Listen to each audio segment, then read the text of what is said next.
오늘 말씀은 시편 133편 1절에서 3절까지 말씀입니다.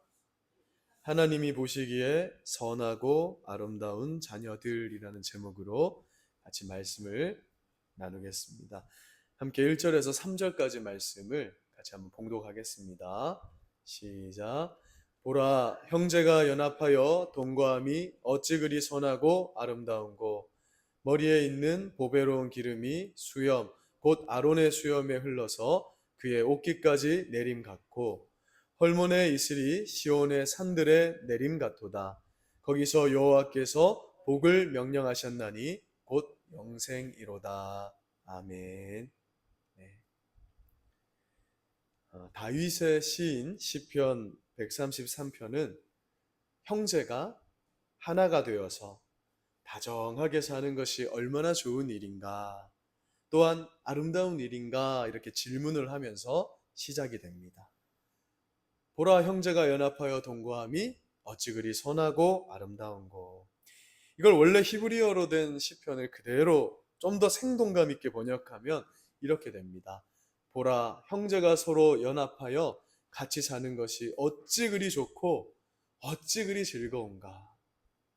굉장히 감동스럽게 표현이 되어 있는 구절이에요. 그래서 학자들은 이 시편은 다윗이 이 시를 지었을 때가 긴 그 만명 생활을 마치고 온 이스라엘의 왕으로 즉위한 그 후일 것이다. 광야 생활할 때가 아니고 왕이 되었을 때, 그 후에 지었을 것으로 추정을 하는데요. 다윗은 이스라엘 왕이 되어서 높은 자리, 높은 곳에 지어진 그 왕궁에서 백성들을 바라보며 이 시를 지었을 것입니다. 여러분, 보통 이스라엘의 집들은요, 제가 사진을 한 장 가져왔는데 이렇게 산 위에 지어져 있습니다. 이스라엘 산이 돌산이거든요. 우리나라처럼 큰 산이 있는 것이 아니고 돌로 된 산들이 있는데, 그래서 반석 위에 지은 집이다 이렇게 표현을 하는 거예요. 돌산 위에 지었다라는 말입니다. 몇 번 말씀드렸는데 석회암으로 된 이스라엘의 토양은 그 특성상 비가 오면은 우리나라처럼 땅을 이렇게 비가 흡수해서 지하수를 만드는 게 아니라 그냥 흘러내려서 범람하게 된다 그랬죠. 그래서 홍수가 나는 것처럼 그렇게 된다라고 말씀을 드렸는데, 그래서 산 아래에는 집을 짓지 않았습니다. 거기는 너무 가난하여서 집이 없는 자들이 임시적으로 천막이나 짓고 사는 곳이었어요. 그러다 비가 오면 홍수가 나서 쓸려 내려가는 그러한 이스라엘의 지형이었거든요. 그래서 이스라엘은 반석 위에, 곧 돌산 위에다 집을 지었습니다. 예수님의 비유 중에 모래 위에 집을 지었다는 것은 그 바닷가 모래가 아니라 그 늘 물이 흐르니까 흙이 고울 거 아니에요. 그 고운 흙을 가진 그 저지대, 그걸 골짜기라고 성경은 표현합니다. 거기에 집을 짓는 자들은 어리석은 자가 아니냐는 거예요. 왜? 비가 오면 쓸려가니까. 그래서 이스라엘의 집들은 사진에서와 같이 반석 위에, 돌산 위에 집을 지었고, 잘 사는 사람일수록, 또 높은 위치에 있는 사람일수록 높은 곳에 집을 지었던 것입니다. 그래서 왕이 사는 성전도 가장 높은 곳에, 사실 이것은 꼭 이스라엘뿐만 아니라 왕궁 자체는 높은 곳에서 백성들을 볼 수 있는 곳에 지어졌었죠. 그래서 백성들이 사는 모습을 다윗이 그 높은 왕궁에서 보면서 너무 감격하여서 다윗의 때에 드디어 평화가 찾아왔거든요. 그 모습을 보며 감격하여서 감탄하면서 이 시를 지었다라는 것입니다. 하나님의 백성들이 서로 연합하여서 함께 어울려 사는 그 모습을 보고 있자니 너무 기쁘다, 너무 아름답다, 그렇게 표현한 것이에요. 그리고 다윗의 시를 통한 이 기쁨의 표현은 결국 무엇을 가리키고 있냐면, 당신의 자녀들을 바라보시는 하나님 아버지의 마음을 투영하고 있다는 것입니다. 하나님께서 당신의 자녀들이 이 땅에서 서로 연합하여서 함께 잘 사는 모습을 볼 때 기뻐하신다, 좋아하신다, 그걸 다윗이 시로 표현하고 있는 거예요. 이스라엘은 아브라함 때부터 하나님의 선택하심을 받은 특별히 구별된 민족이었잖아요. 하나님께서 그 이스라엘 민족을 선택하실 때 내가 그들의 아버지가 되고 어머니가 되겠다 했습니다. 그들을 자녀와 같이 받아들였다라는 거예요. 이에 다윗은 하나님 안에서 한 형제 자매가 된 그 이스라엘이 서로 연합하여서 같이 사는 것을 보니까 너무 좋다는 거예요. 그전에는 전쟁이 있었잖아요. 지파 간에 싸움이 있었거든요. 그때 하나님은 안식하지 못한다. 그런데 서로 이렇게 이제 평화의 시대, 통일 왕국의 시대, 다윗의 시대가 와서 그들이 평안하게 지내는 것을 보니까 하나님은 얼마나 기뻐하실까. 나도 너무 기쁘다. 그것이 시편 133편에 나타나 있다라는 거예요. 아버지가 한 분이시니 한 아버지 아래에서 우리 모두가 한 형제, 한 자매가 되었다라는 것입니다. 제가 담임 목사로서 주일날 가장 즐거운 순간이 언제일 것 같으세요? 이 설교하는 순간은 아닐 겁니다. 이 시간은 저도 부담되고 긴장되고 하는 순간이에요. 언제가 가장 즐겁냐면 예배를 마치고 우리 성도님들이 함께 모여서 점심 식사하는 그 순간, 그 시간이 저는 가장 기쁩니다. 성도들이 함께 웃으며 식사하고 교제하는 모습을 이렇게 바라보면 너무 흐뭇한 것이지요. 마찬가지로 모든 자들의 아버지가 되시는 하나님께서 주일에 성도들이 모여 연합하여 하나님을 예배하는 그 모습 보실 때 기뻐하신다. 아름답게 보실 거라는 거예요. 그리고 예배를 마치고 마르다와 같이 우리 권사님들이 정성스럽게 준비한 그 점심 식사를 함께 나누며 기쁨으로 오늘 주신 하나님의 말씀을 나누고 삶의 이야기를 나누는 모습을 보실 때 하나님 그 모습을 기뻐하신다는 거예요. 예배 와서 1억만금을 헌금하고 하나님 나 왔습니다 하고 그냥 떠나가는 걸 보고 하나님 기뻐하지 않으신다 했어요. 내가 만만의 수당을 가져와서 그 기름을 올린다 해서 그게 나한테 무슨 의미가 있느냐 했습니다. 오히려 그 냄새가 내게 역겹다 했어요. 하나님은 오히려 우리가 기뻐하고 즐거워하고 성도 간에 서로 화목하고 교제하는 그 모습을 기뻐하신다라고 말씀하셨습니다. 여러분 주일의 이 공적 예배는요. 목사의 축도로 끝나는 게 아닙니다. 함께 식사로 교제하는 애찬, 사랑의 식사라고 해서 애찬이라고 하거든요. 그 식사까지 이어지는 거예요. 예배는 식사까지 드려야 됩니다. 그러니 정말 바쁜 일이 아니고서는요. 주일 식사는 동참해야 됩니다. 차도 한 잔 마시고 성도 간에 교제한 후에 집으로 돌아가야 돼요. 때로는 내 마음이 그렇지 않아. 그러죠. 예전에 어떤 청년이 그런 얘기를 하더라고요. 한 주의 삶이 좋지 못하면 왜 그렇게 목사님 얼굴을 못 보겠는지 악수 안 하고 도망가고 싶어요. 이렇게 하는 청년이 있었어요. 왜 목사 보고 그러는지는 모르겠지만 그런 혹시 마음이 있더라도 우리는 끝까지 함께 성도와 교제하는 일까지 하는 것이 중요하다라는 거예요. 이 애찬의 중요성은요. 고린도전서와 유다서에 잘 나타나 있습니다. 우리는 예배를 통해 선포되는 하나님 말씀을 들었잖아요. 그리고 이 말씀을 통해서 지난 한 주간에 지었던 죄를 회개합니다. 아, 하나님 말씀을 들어보니까 어때요? 내가 잘못 살았구나. 그걸 깨닫게 됩니다. 그러면서 이 예배를 나갈 때 우리는 뭘 다짐하고 나가는 거냐면 그래, 부족하지만 다음 한 주 또 하나님 말씀으로 제대로 한번 살아보자. 이것을 조금 어려운 말로 뭐라고 말하냐면 언약 갱신이라고 하는 거예요. 우리가 하나님과 직접 언약을 맺지 않았기 때문에 아브라함과 하나님 언약을 맺으셨잖아요. 우리가 맺지 않았기 때문에 언약을 다시 한번 이 예배를 통해서 갱신한다, 다시 되새긴다, 다시 기억한다, 다짐한다 그런 의미예요. 그리고 이번 주도 이 언약 갱신이 잘 이루어졌다는 의미로 하나님이 뭘 베푸신 거냐면 하나님의 자녀들이 모여서 하나님의 말씀을 되새기는 식사의 자리를 베푸신 것이 주일 식사의 의미입니다. 요즘은 그래서 요즘같이 바쁜 시대에 그리고 코로나를 거치면서요. 식사 안 하는 교회가 많아졌어요. 사실 편할 수 있습니다. 젊은 사람들 또 요즘은 좀 수줍음이 많고 그죠? 그냥 가족들끼리 식사하는 게 좋다고 하시는 분들은 그게 더 좋다고 여길지 모르겠으나 교회에 예배 후 식사하는 이 자리는 이 시간은 초대교회 때부터 이어져 오던 교회의 전통이었다는 거예요. 여러분, 오늘날도 양국 정상들이 회담을 하잖아요. 그 어떤 계약을 맺습니다. 그리고 반드시 어떤 시간을 가지냐면 만찬의 시간을 가져요.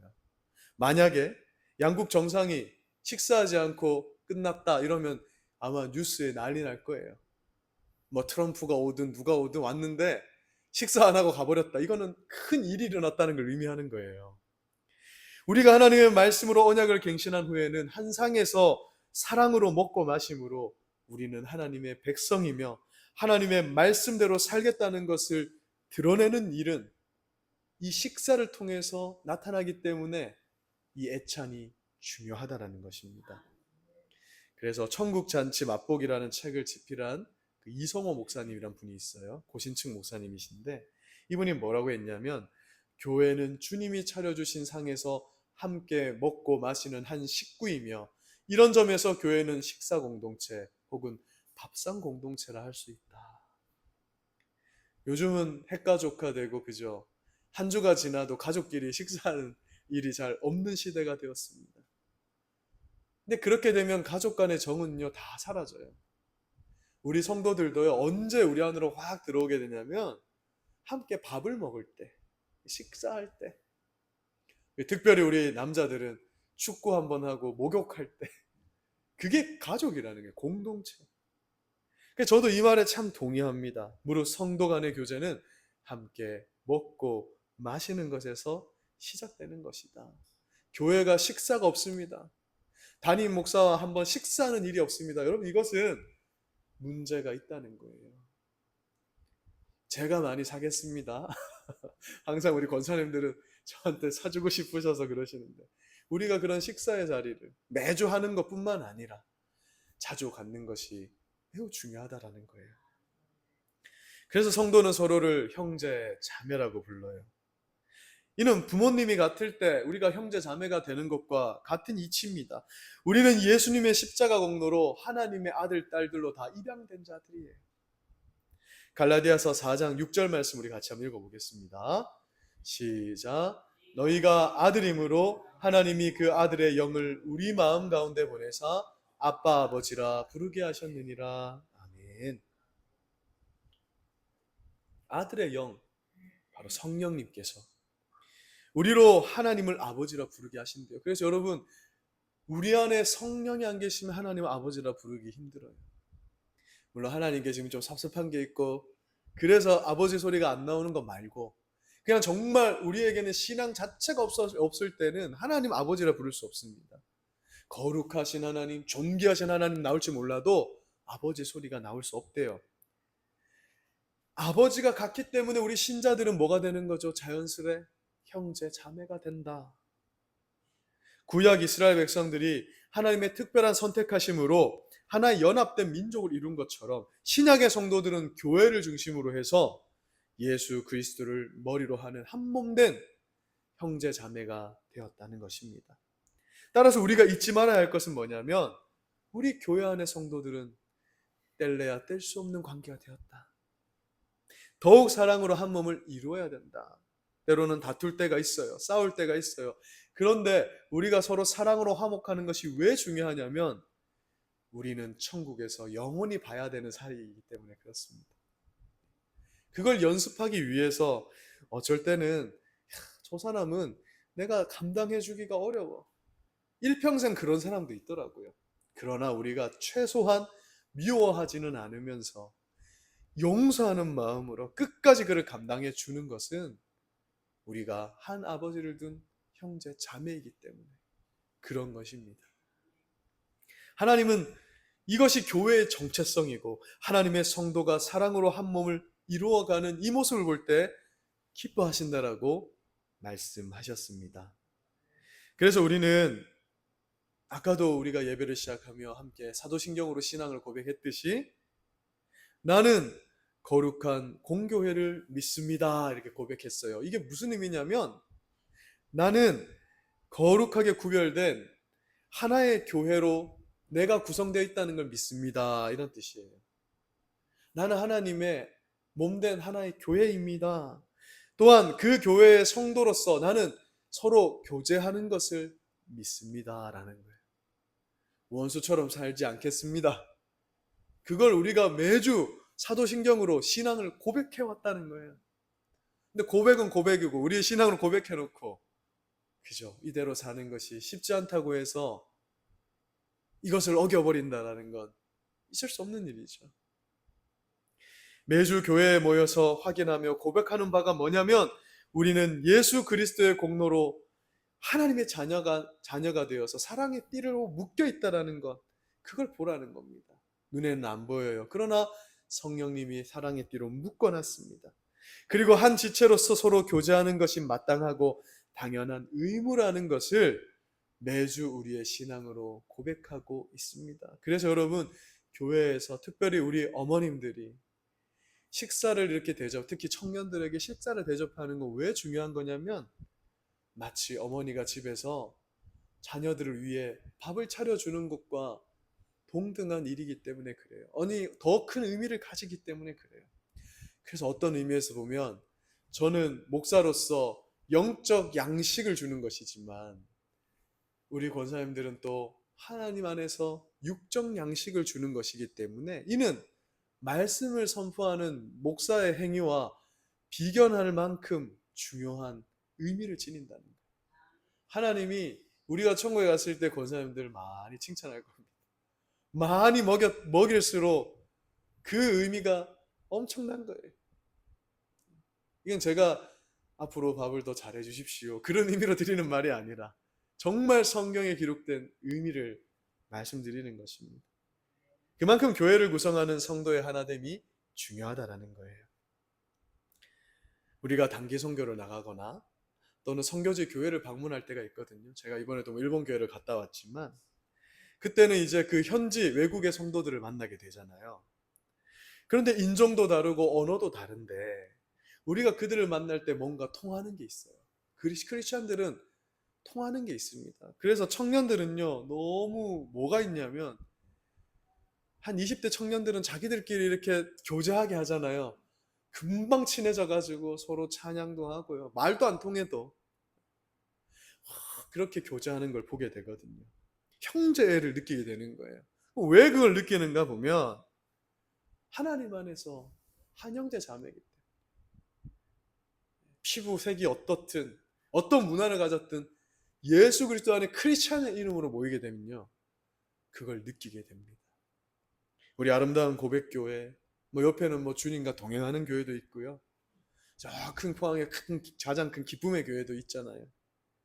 영적인 눈으로 보면은 개교회가 아니라 하나님 안에서 한 몸을 이루고 있는 한 교회라는 겁니다.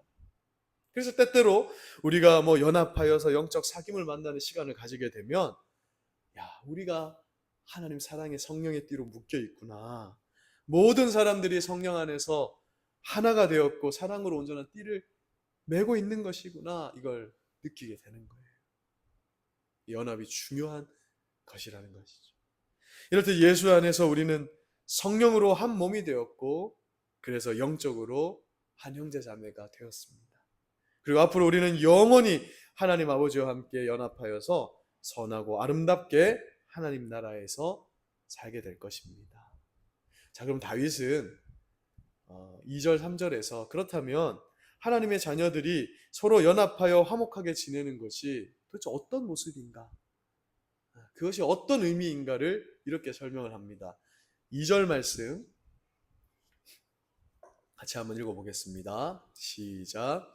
머리에 있는 보배로운 기름이 수염, 곧 아론의 수염에 흘러서 그의 옷깃까지 내림 같고 라고 말합니다.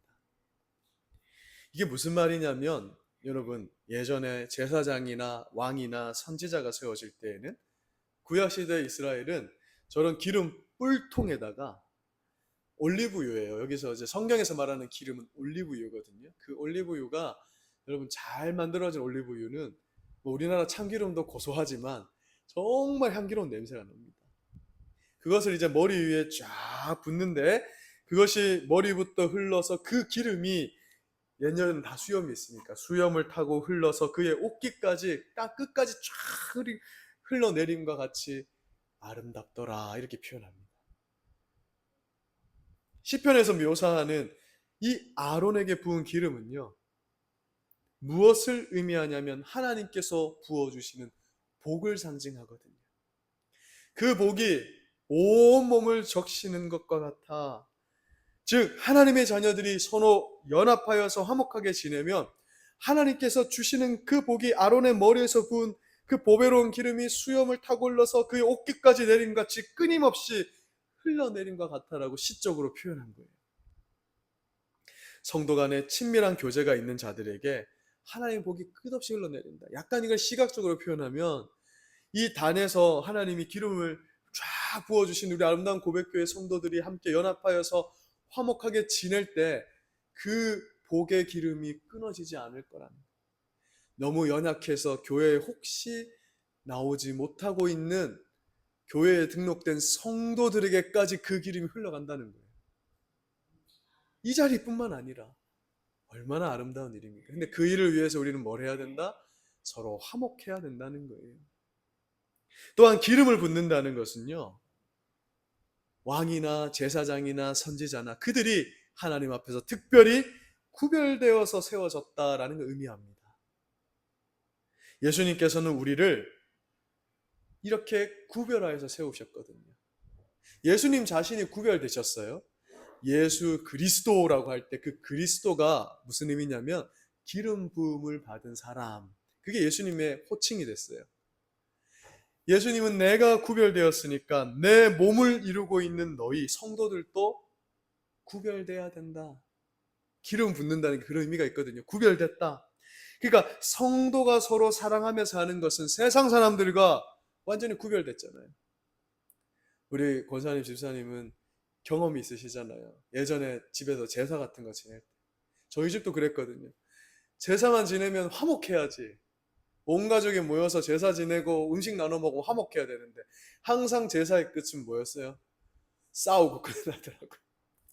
며느리들은 골병 들고 끝나고 왜 그렇게 싸우는지 모르겠어요. 그런데 우리 하나님의 성도들은 서로 사랑하며 삽니다. 세상 사람들은 경쟁하고 시기하고 용서하지 못해도 우리는 구별되어서 서로 사랑하고 용서하고 살아요. 그 구별된 모습이 바로 하나님 기뻐하시는 연합된 아름다운 모습이라는 거예요. 때로는 알면서도 져주기도 하고 용서하지 못할 상황에서 용서하며 사는 것이 기름 부음을 받은 성도들의 모습인데 하나님 그 모습을 너무너무 아름답게 여기시고 기뻐하신다. 그것이 교회의 존재 이유다. 이렇게 말씀하고 있습니다. 그래서 우리가 너무 있잖아요. 정치적 입장이 좀 다르다고 막 미워하면 안 돼요. 우리는. 그럴 수 있는 것이잖아요. 교회는 달라야 되는 거예요. 세상 사람들처럼 저 국회의원들처럼 싸우면 안 돼요. 교회가 봐요. 반으로 나눠져서 싸우는지. 너무 안타까워요. 그게 하나님 보시고 기뻐하실까요? 야, 너희는 공의를 이루고 너희는 너무 정의로우니까 난 너희 교회 너무 사랑해.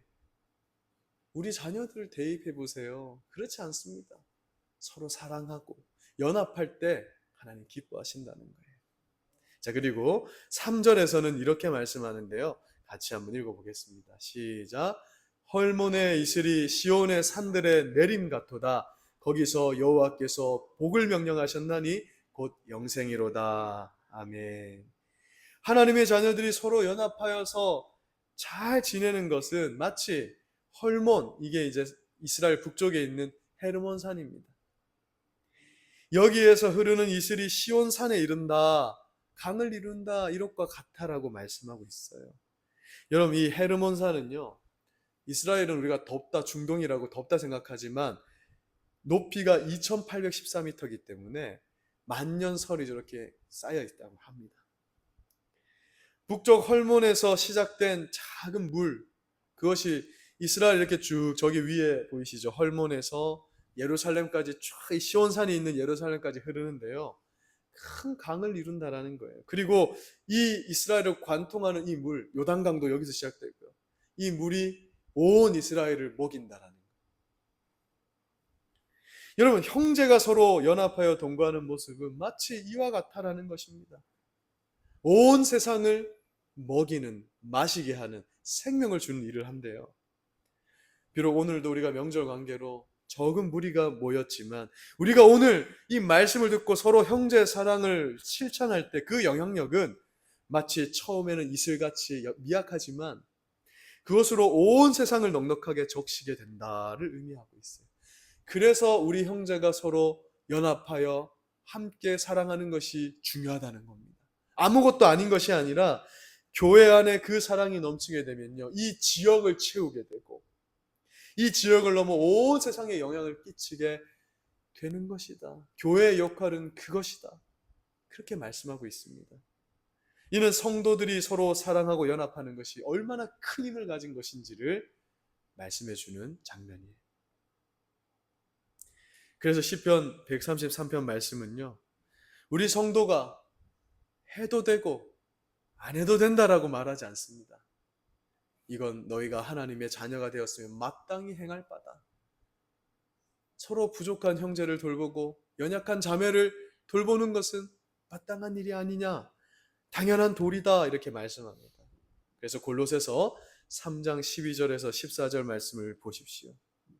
그러므로 너희는 하나님이 택하사 거룩하고 사랑받는 자처럼 긍휼과 자비와 겸손과 온유와 오래 참음으로 옷 입고 누가 누구에게 불만이 있거든 서로 용납하여 피차 용서하여 주되 주께서 너희를 용서하신 것 같이 너희도 그리하고 이 모든 것 위에 사랑을 더하라. 이는 온전하게 매는 띠니라 말씀합니다. 우리가 모여가지고 막 큰 일을 하고 전도 열심히 하고 선교하는 일을 해서 교회가 한 몸이 되는 게 아니라 누구에게 불만이 있어도 서로 용납하고 피차 용서하되 예수님이 우리에게 먼저 그렇게 해주신 걸 근거로 해서 그렇게 사랑을 더하면 그렇게 된다는 거예요. 그게 띠가 뭡니까 여러분? 우리를 허리띠로 묶었다는 거죠. 그게 한 몸을 이루는 거라는 거예요. 교회가 우리가 멋진 일을 하고 사역을 하고 구제하는 일 아무리 멋지게 해도 교회 안에 서로 용납하고 피차 용서하는 일이 없다면 한 몸이 아니라는 거예요. 주님이 그건 슬퍼하신다. 그렇게 말씀하고 있거든요. 그래서 사도 바울이 우리에게 이렇게 말씀한 것입니다. 이미 한 몸이 되었지 않느냐. 그러니까 조금 못난 몸이 있어도 조금 못난 지체가 있어도 어떻게 하라는 겁니까? 서로 용납하고 참아주고 보듬어야 되지 않느냐 이렇게 말씀하는 거예요. 제가 군대에 있을 때요. 군대 병원에 입원해서 한 달 정도 있었습니다. 저는 나일론 환자였는데 왜냐하면 군의관이 오진을 내려가지고 군대는 또 굉장히 웃긴 곳이에요. 제가 딱 그 달의 첫날에 입원을 했는데 무조건 그 달에 들어갔으면 한 달을 채워야 돼요. 버스가 안 움직여.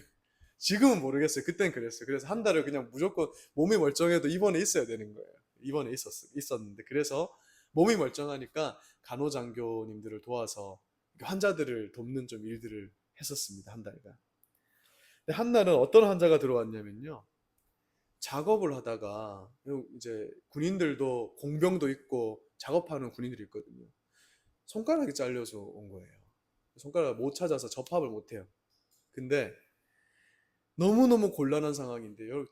제가 지금은 모르겠어요. 근데 제가 2003년 그때 복무할 당시에는요. 법이 어땠냐면 의가사 제대라는 걸 하려면 기준이 있는데 손가락 한 마디가 잘려야만 전역이래요. 의가사 전역이 된대요. 이 친구가 이만 남아있는 거예요.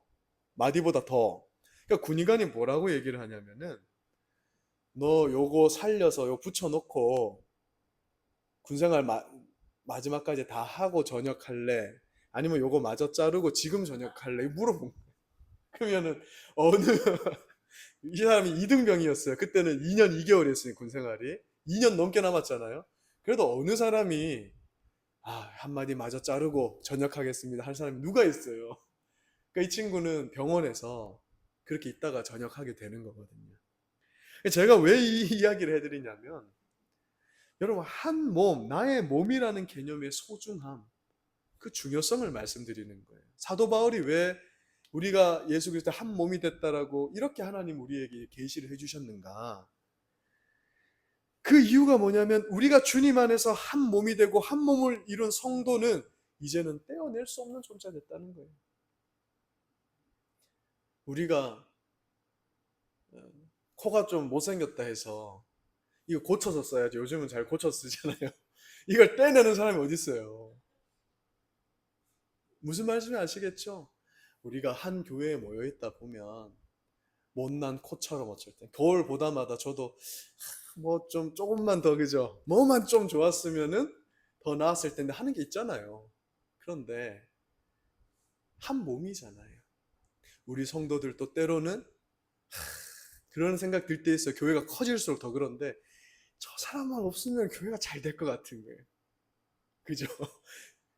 저 사람은 막 교회 분란 일으키고 막 나쁜 말 하고 다니고 이런 사람이 있을 수 있잖아요. 그러나 오늘 하나님께서 말씀을 통해서 우리에게 뭘 알려주시냐면 우리는 이제 결코 떼려야 뗄 수 없는 관계로 묶이게 되었다. 그걸 말씀하는 거예요. 그래서 예수님도 마태복음 5장 23절 24절에서 이렇게 말씀한 겁니다. 예물을 제단에 드리려다가 내 형제에게 원망들을 말하리 생각나거든. 예물은 제단 앞에 두고 먼저 형제와 화목하고 와라. 왜? 하나님이 진짜 원하는 건 헌금이 아니라는 거예요. 뭐 헌신 이런 게 아니라는 거예요. 최소한. 근데 이걸 아셔야 돼요. 그 사람이 안 받아줄 수도 있습니다. 하나님은 그걸 말하는 게 아니에요. 네가 너의 도리를 하라는 거예요. 화목을 청하고 그때 나한테 와야 내가 기쁘지. 너는 인생을 살면서 남을 미워하고 뭔가 그렇게 내 몸을 찢는 행위를 하고 와서는 하나님 이거 받으십시오 한다고 해서 내가 그 재물을 기뻐하겠느냐는 거예요. 내가 능력이 부족하고 재물이 부족해서 너 그거 가져오라 하겠느냐 이 말씀이신 거죠. 그래서 성경이 우리에게 반복적으로 강조하는 것은 뭐냐면 너희는 서로 한 몸을 이뤘으니까 사랑하라는 거예요. 그게 어렵다는 거 주님도 아십니다. 쉽지 않아요. 어떻게 우리가 다 성향이 다른데 다 사랑할 수 있겠어요? 안다. 그러나 너희는 주님이 그렇게 하셨으니까 하나님이 그걸 기뻐하시니까 그렇게 하여라. 그렇게 말씀한 겁니다. 자, 그럴 때 이제 어떻게 되느냐 이제 오늘의 결론인데요. 시편 133편 3절에서 너희가 그렇게 화목할 때 하나님 이 복을 주신대요. 거기서 여호와께서 복을 명령하셨는데 그게 바로 영생의 복이니라 라고 말씀합니다. 바꿔서 말하면 하나님 나라에서 영원히 사는 복은 어떤 자에게 주어진다는 거죠? 이 땅에서 서로 사랑하며 사는 자들에게 주어진다는 겁니다. 아까도 말씀드렸지만 우리가 아무리 미워할 만한 사람이 있어도요. 그가 정말 하나님 구원하신 성도라면 천국에서 영원히 봐야 되는데 이 땅에서 그 연습을 하지 않는 자에게 어떻게 영생의 복이 있는 자라 할 수 있겠느냐? 그러니 너희는 이 땅에서 뭐 하는 자들이다? 천국을 연습하는 자들로서 서로 사랑하는 자라고 우리에게 말씀하고 이 시편이 끝나는 거예요. 사랑하는 여러분, 우리는 사랑하기 위해 창조되었다는 겁니다. 열심히 예배하고 열심히 성경 읽고 열심히 기도하라고 창조된 게 아니라 그 들은 말씀, 그 배운 이 성경 또 그 기도함으로 너희는 뭐 하는 거냐면 사랑하기 위해서 하는 거예요. 그게 우리의 창조 목적이라는 겁니다. 즉 영생은 먼 곳에 있는 것이 아니라 하나님을 사랑하고 주 안에서 성도 간에 친목하다면 그 자리가 바로 천국이에요. 아무리 먹을 것이 좋은 것이 있고 환경이 갖춰졌다 해도 성도가 서로 늘 미워하고 싸우는 교회는 천국이 될 수 없다는 겁니다. 천국에는 없는 것이 몇 가지 있죠. 고통, 눈물, 슬픔이 없어요. 근데 또 한 가지 미움도 없다는 거예요. 그걸 연습하라는 겁니다. 잘 안 되지요. 잘 안 되는 거 압니다. 그러나 우리가 노력하자는 거예요. 구원은 은혜로 주어졌지만 구원받은 이후에 너희의 삶은 노력이 필요하다는 겁니다. 나를 죽이는 게 필요한 거예요. 그렇잖아요. 나한테 안 좋은 얘기를 하고 날 미워하는 그 사람한테 가서 악수를 청하는 게 어찌 쉽습니까? 나를 죽이는 행위잖아요. 그잖아요. 그런데 주님은 너희가 그것을 행할 때 어떠한 복으로 갚으신다? 그래, 너희는 천국 백성이 맞다.